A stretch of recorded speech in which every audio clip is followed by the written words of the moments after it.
আসসালামু আলাইকুম everyone, welcome back to my another video. আশা করছি যে যেখান থেকে দেখছেন ভালো আছেন এবং সুস্থ আছেন। আমিও আলহামদুলিল্লাহ ভালো আছি।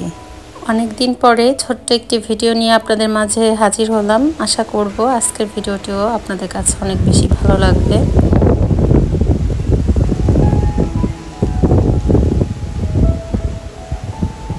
কিছুদিন আগে ঝড় বৃষ্টি হয়েছিল, তো সেদিনের একটু শ্যুট করেছিলাম। তো দেখতে পাচ্ছেন আমার পত্তলিকা গাছে ফুল ভরে গিয়েছে। এগুলো কিন্তু আমি কিছুদিন আগে লাগিয়েছি।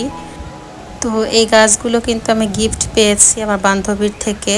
তো যে আর কি পাখি দিয়েছিল ওই বান্ধবীটাই।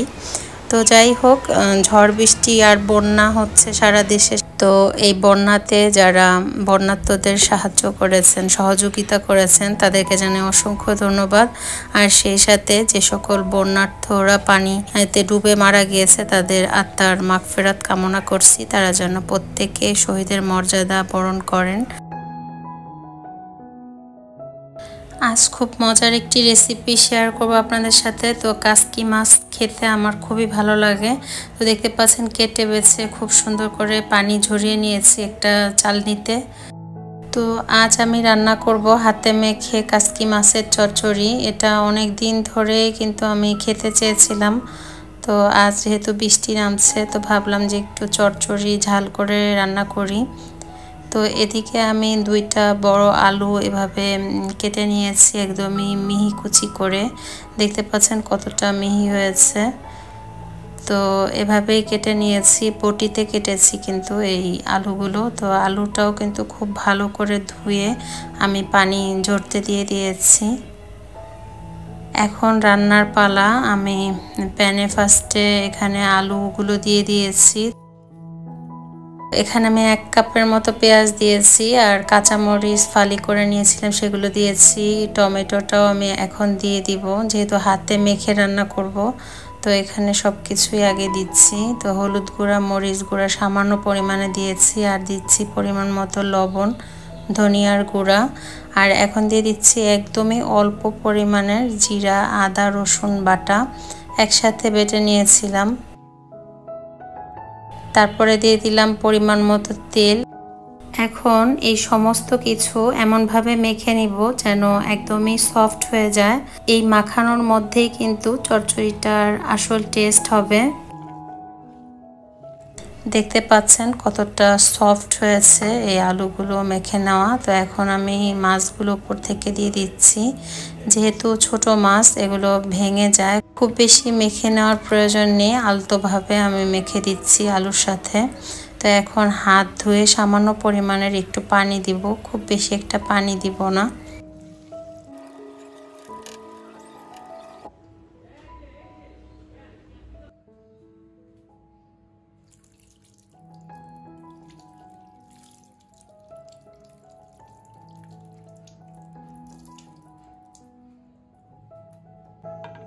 ফার্স্টে একটু ঢেকে দিব যেন আলুটা নরম হয়ে যায়, সেজন্য। তারপরে কিন্তু ঢাকনা উঠিয়ে রান্না করব পুরো রান্নাটা। তো অনেকটাই কিন্তু পানি উঠে গিয়েছে, খুব নাড়াচাড়া করব না, যেহেতু মাছগুলো খুবই সফট, তো ভেঙে যাবে।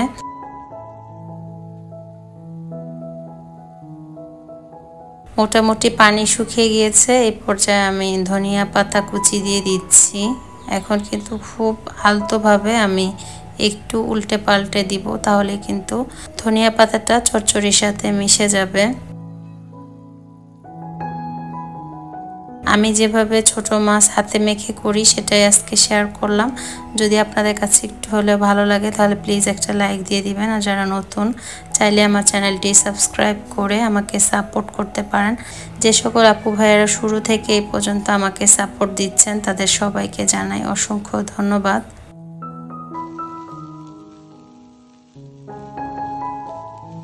এই মাছের চচ্চড়িটা যত বেশি একটু পোড়া পোড়া করবেন ততই কিন্তু খেতে অনেক বেশি মজার হবে।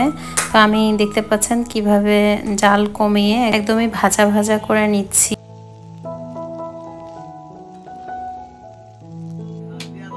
চলে আসলাম আমাদের এরিয়াতে বাজারের পাশে একটা কাঠের দোকানে। তো এখান থেকে আমি আমার বারান্দার জন্য কিছু জিনিস বানিয়ে নিতে এসেছি। তো বারান্দায় আমার অনেক গাছ, আপনারা জানেন, সেই গাছ রাখার জন্য একটা টুল বানাচ্ছি আর একটা জানালা বানিয়ে নিচ্ছি। ইউটিউবে প্রথম দিকে কাজটা করেছিলাম সময় কাটানোর জন্য, তারপরে কেমন করে যেন এর প্রতি আলাদা একটা মায়া এবং ভালোবাসা জন্মে যায়। সেই জন্যই কিন্তু ভিডিও আপলোড করি, আর এগুলো দেখা যায় কি যে আমার চ্যানেলটাতে স্মৃতি হিসাবে থেকে যাক, সেজন্যই কিন্তু ভিডিও আপলোড করছি। তবে জানেন কি, এখানে কিন্তু আমি অনেক কষ্ট এবং ধৈর্য নিয়ে কাজ করে যাচ্ছি। যদি ভিডিওতে আশাস্বরূপ ভিউ না হয় তাহলে কিন্তু মনটা খুব বেশি খারাপ হয় আর ডিমোটিভেটেড হয়ে যায়।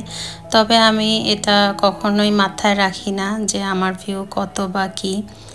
আপনারা ভালোবেসে যে আমার এই ছোট্ট পরিবারে এখন 2800 পরিবারের সদস্য আছেন আমার এই ছোট্ট পরিবারে, এতে আমি আলহামদুলিল্লাহ অনেক বেশি খুশি এবং শুকরিয়া জ্ঞাপন করি আল্লাহ তাআলার কাছে। একটা কথা জানেন কি, কষ্ট এবং ধৈর্য মানুষকে কখনোই ঠকায় না, সেটা অনেক দূরে নিয়ে যায়, তার লক্ষ্যে পৌঁছে দেয়। এটাই আমি বিশ্বাস করি এবং সেই ভরসাতেই কিন্তু সব জায়গাতে অনেক সততার সাথে কিন্তু কাজ করে যাই, সেটা সংসার হোক এবং যে কোনো জায়গায় আমি যে কোনো কাজই করি না কেন সেটা খুব বেশি সৎ থেকে করার চেষ্টা করি, যাতে আমার আল্লাহ তাআলার কাছে যেন কোনো জবাবদিহিতা না করতে হয়। তো কথা বলতে বলতে কিন্তু অনেক কিছু শেয়ার করলাম। আমার ড্রয়িং রুম এবং ডাইনিং রুম হচ্ছে কমন, মাঝখানে কিন্তু ডিভাইড ছিল। তো যাই হোক, পর্দার জন্য রেখেছে, আমি তো পর্দা দিব না, সেজন্য আমি এগুলো কিনে এনেছিলাম, এর আগে দেখিয়েছিলাম আপনাদেরকে।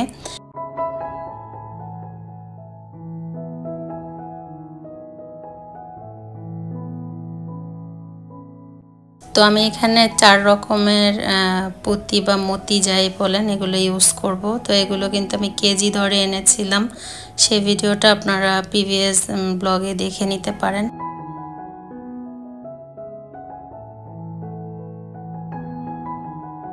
এগুলো গেঁথে নেওয়ার জন্য এখানে আমি লাইলনের রশি ইউজ করেছি, যেগুলো দিয়ে তজমি তৈরি করে। তো দেখতে পাচ্ছেন কতটা গ্যাপ দিয়ে দিয়ে আমি এই ডিজাইনের বানিয়েছি, এরকম বানিয়েছি প্রায় 6টা। আরও ডিজাইনের এখন বানাবো, এগুলো অন্যরকম করে বানাবো।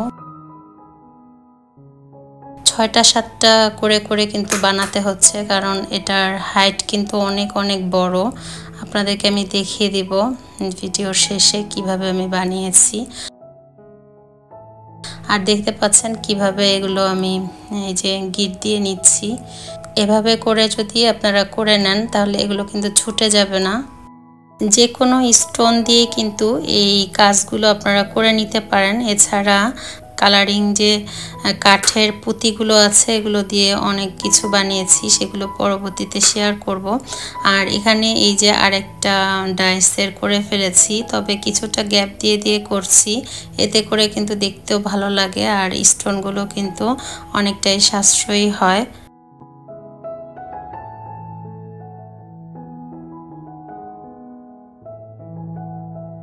তো যাই হোক, কেমন হলো আজকের এই ডিআইওয়াই আমার হাতের কাজগুলো হোম ডেকোরের জন্য সবাই কমেন্ট করে জানাবেন। আর আপনারাও কিন্তু বানিয়ে নিতে পারেন খুব সহজে।